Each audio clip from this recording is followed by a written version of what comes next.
Fox 35 investigates a shooting death at a federal prison in Central Florida. An inmate at USP Coleman died in October, but the prison hasn't released any details. And it's been 2 months now, and the family still does not have any answers. Fox 35's Marie Ettinger is digging into what we know.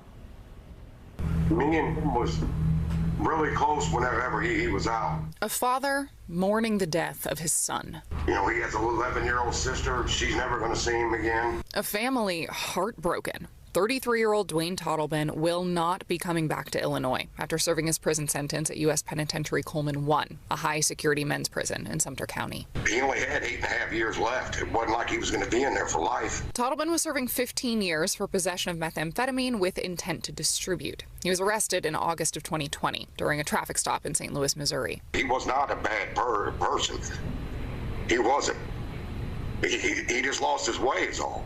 But in October, Toddleben was shot behind the walls of Coleman. The Sumter County Medical Examiner tells Fox 35 Toddleben was taken to UF Health Leesburg in Lake County, and that's where he died.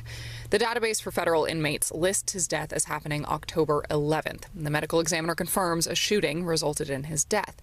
Toddleben's father tells us it was also the Sumter County Medical Examiner who called him. The medical examiner is the one that told me he got shot. He claims the prison never called him. Toddleben's attorney says Coleman did send a notice a few days later. The family had received a letter on October 14th, 2025 by the complex warden. The preliminary cause of death is cardiac arrest due to a single gunshot wound in his left shoulder. An official cause of death has not been released yet. Fox 35 has tried multiple times to reach out to Coleman for details on what happened leading up to the shooting. In a statement, we were told the United States Penitentiary, USP Coleman 1, was placed on enhanced modified operations on October 10th, 2025. Modified operations refer to a temporary change to some institution operations that may include movement, programs, and/or services.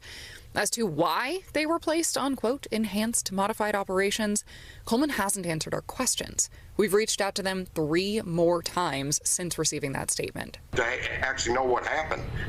I want transparency. The medical examiner's office says Toddleben's death is still under active investigation. Fox 35 has asked the sheriff's office if they are part of that investigation. They said it was likely being handled at the federal level. BOP policy says force against inmates should be a last alternative, and that deadly force may be used when there's a reasonable belief the inmate poses an imminent danger of death or serious physical injury to others. Now, it is important to note that it is a very rare occurrence that a weapon is discharged in a prison setting. The family's attorney says they want to meet with the warden and investigators. The next steps are, first, we want to have this meeting, and we certainly want to have the department to address our immediate concerns. And Toddleben's father wants to know what happened. I'm in the dark on this. Marie Ettinger, Fox 35 News.